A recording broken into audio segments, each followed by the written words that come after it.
Everyone, स्वागत है आप सभी का आपके अपने educational platform the content cloud पर। सो कैसे हैं आप सभी? आई होप आप सभी अच्छे होंगे एंड आप सभी अपने आने वाले एग्जाम की प्रिपरेशन बहुत अच्छे से और ईमानदारी से कर रहे होंगे। सो जैसा कि हम सभी जानते हैं, एसएससी एग्ज़ाम्स, चाहे वो आपका एसएससी सीजीएल हो, सीएचएसएल हो, जीडी हो, सभी में जो जीके, जीएस और करंट अफेयर्स हैं, ये आपके बहुत महत्वपूर्ण रोल जो है वो प्ले करते हैं। ओके, सो इसलिए अगर हम जीके जीएस के जो भी हमारे प्रीवियस ईयर क्वेश्चंस हैं उन्हें टारगेट करते हैं, उन्हें पूरा सॉल्व कर लेते हैं, तो हम अच्छे से जान जाएंगे कि कौन सा टॉपिक हमारे लिए जीके जीएस के सेक्शन में इम्पॉर्टेंट है। ओके, किस पर हमें ज़्यादा मेहनत करनी है। सो उसी सीरीज़ में आज आपका ये है पार्ट 7।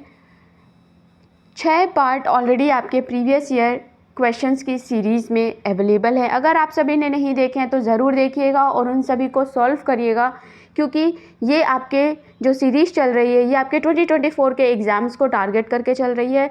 उसमें जो भी आपसे सीजीएल में, सीएचएसएल में पूछे गए एग्ज़ाम्स में क्वेश्चंस हैं वो आपके इसमें आपको बताया जा रहे हैं। सो शुरुआत करते हैं आज के पार्ट 7 के क्वेश्चन नंबर 1 की। प्रीवियस ईयर क्वेश्चंस आपके कई बार रिपीट हो जाते हैं, इसलिए हमारा प्रीवियस ईयर क्वेश्चंस को सॉल्व करना बहुत ज़रूरी होता है। एंड इससे हमें हमारे जो कितने क्वेश्चंस आपके किस चैप्टर से पूछे जा रहे हैं, ज्योग्राफी से, कि हिस्ट्री से, कि इकोनॉमिक्स से, करंट अफेयर्स के कितने आते हैं, ये भी हमें पता चल जाता है। Okay, so number of questions यहाँ पर आपको थोड़े मिलेंगे।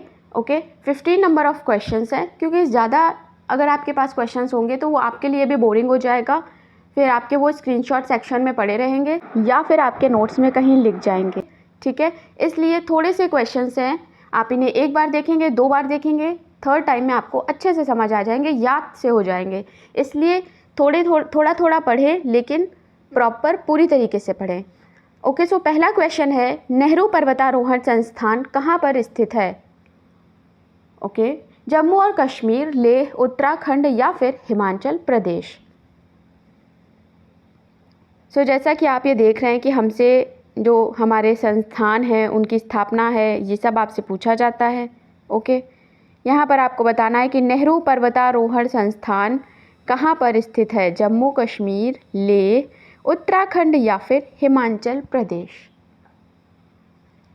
सो अगर अभी तक आप चैनल से नहीं जुड़े तो डेफिनेटली जुड़ जाइएगा। RRB, NTPC, UPPSC, ROR, re exam and other exams के related theory, practice sets et cetera के लिए।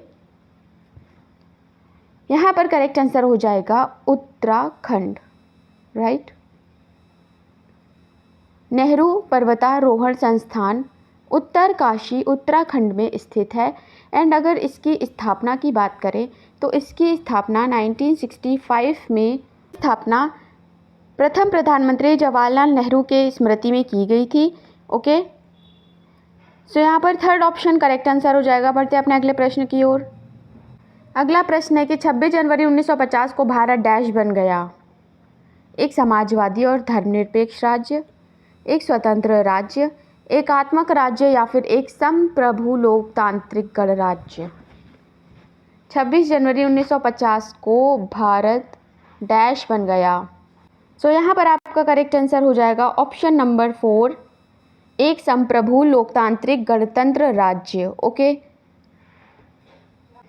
सो एक क्वेश्चन आपसे बहुत पूछता है कि संविधान को कब उसे अपनाया गया और कब लागू किया? ठीक है, तो संविधान को संविधान सभा द्वारा 26 नवंबर 1949 को अपनाया गया था एंड 26 जनवरी 1950 को लागू किया गया था।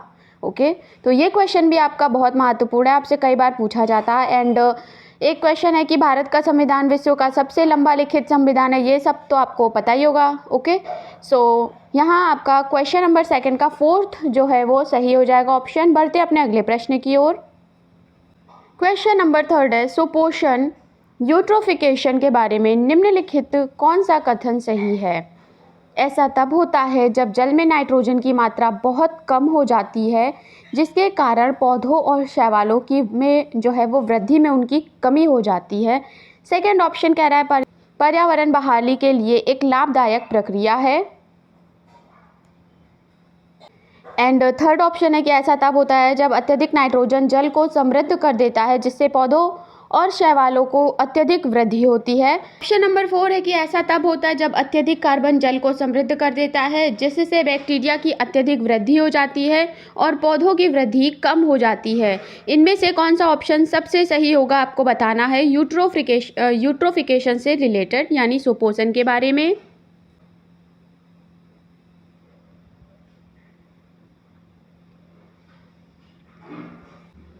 तो यहाँ पर आप सभी का थर्ड ऑप्शन जो है ये करेक्ट हो जाएगा। ओके, ऐसा तब होता है जब अत्यधिक नाइट्रोजन जल को समृद्ध कर देता है, जिससे पौधों और शैवालों की अत्यधिक वृद्धि होती है। Okay, third option is the correct answer. बढ़ते हैं अपने नेक्स्ट क्वेश्चन की ओर। क्वेश्चन नंबर 4 है, भारतीय संविधान के निम्नलिखित में से किस भाग को भारत का मैग्ना कार्टा कहा जाता है? भाग सेकंड, भाग थर्ड, भाग फोर्थ या फिर भाग फर्स्ट? सो ये क्वेश्चन आपका बहुत इम्पॉर्टेंट है। ओके, भारत का मैग्ना कार्टा किस भाग को कहा जाता है आपको बताना है। सो यहाँ पर कौन सा करेक्ट आंसर हो जाएगा आपको बताना है ये।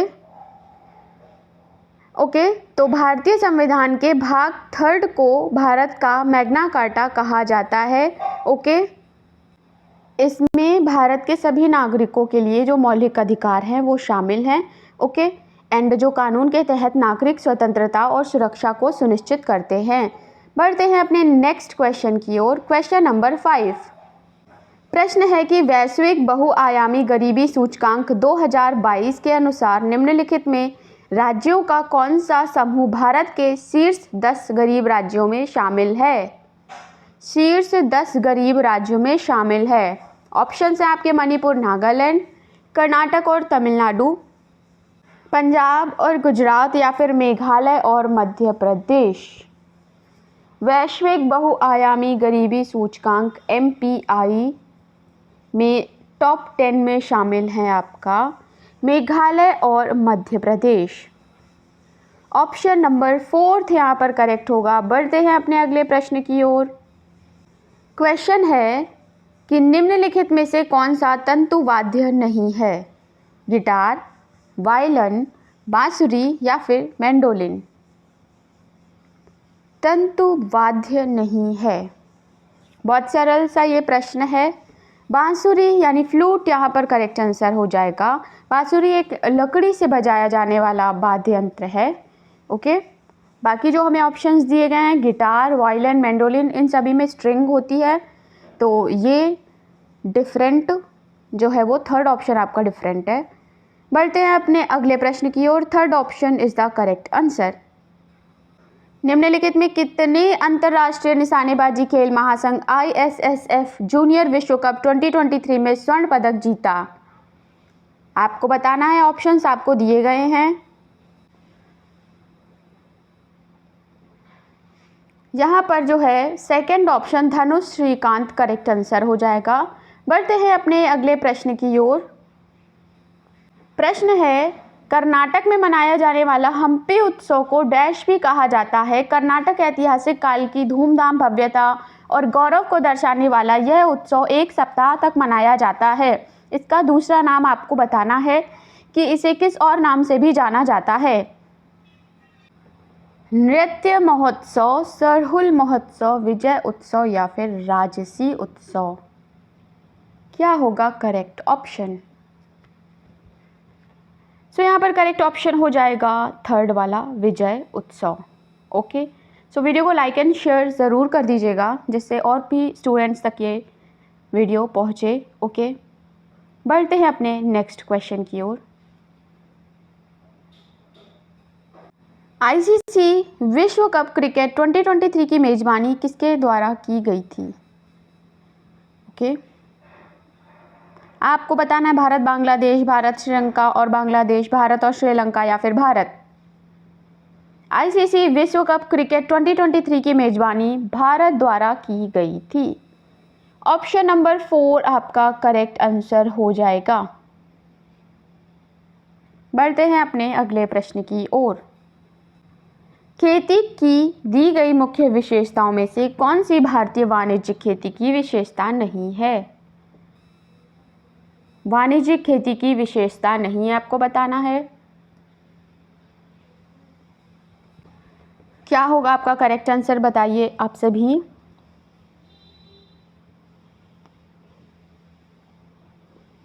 सो बेसिकली यहाँ पर फोर्थ ऑप्शन आपका करेक्ट आंसर हो जाएगा। कटाई और जलाना भारतीय व्यावसायिक खेती की विशेषता नहीं है, यानी लंबे टुकड़े काटकर जलाना। ओके, बढ़ते हैं नेक्स्ट क्वेश्चन की ओर। अगला है, कंप्यूटर पर स्काइप को कार्य करने के लिए निम्नलिखित में से क्या आवश्यक है? एक वेब कैमरा, एक माइक्रोफोन या एक स्पीकर? तो कंप्यूटर पर स्काइप को कार्य करने के लिए ये तीनों ही चीज़ें इंपॉर्टेंट है, एक कैमरा, एक माइक्रोफोन और एक स्पीकर। सो फर्स्ट ऑप्शन हमारा यहाँ पर करेक्ट आंसर हो जाएगा। Okay,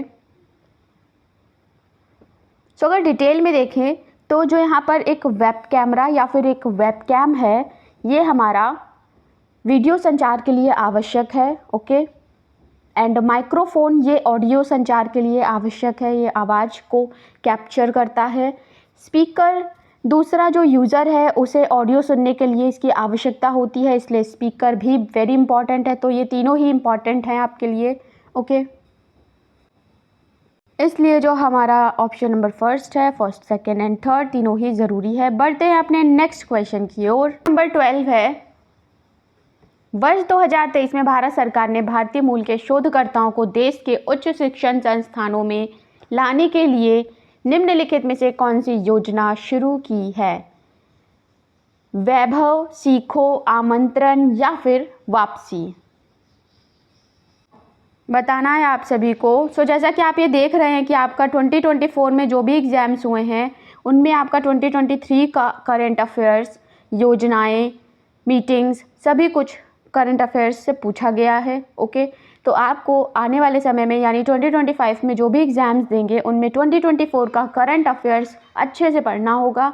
okay, and current affairs से आपके क्वेश्चंस भी ज़्यादा अमाउंट में पूछे जाते हैं। सो इस क्वेश्चन का करेक्ट आंसर हो जाएगा वैभव।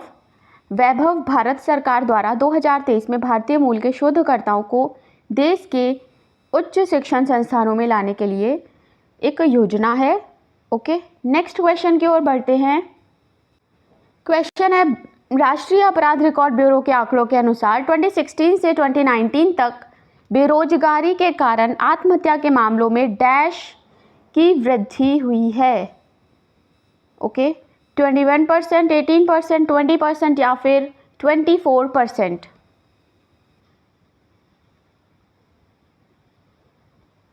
सो राष्ट्रीय अपराध रिकॉर्ड ब्यूरो NCRB के अकॉर्डिंग जो आपकी ये परसेंटेज है ये 24% है। ओके, फोर्थ ऑप्शन यहाँ पर करेक्ट आंसर हो जाएगा। अगला प्रश्न है, क्वेश्चन नंबर 15 है, पंचवर्षीय योजना के बारे में निम्नलिखित में से कौन सा कथन सही है? आपको सारे ही स्टेटमेंट पढ़ने हैं एंड आपको बताना है कि कौन सा करेक्ट आंसर होगा। सो अगर आप सभी 1 से 2 बार इस पर्टिकुलर वीडियो को देख लेते हैं तो आपको ये सारे के सारे जो 15 क्वेश्चंस हैं ये आपको अच्छे से समझ आ जाएंगे, या यूँ कहें आपको याद ही हो जाएंगे। ओके, फिर जब कभी भी आपका फ्यूचर में क्वेश्चंस आगे से गुजरेगा तो आप इसका आंसर अच्छे से कर पाएंगे। सो इसलिए ध्यान से पढ़ें एक एक क्वेश्चन को। पंचवर्षीय योजना के बारे में निम्नलिखित में से जो कथन है आपका वो फोर्थ वाला सही है। पहली पंचवर्षीय योजना 1951 में शुरू की गई थी, राइट।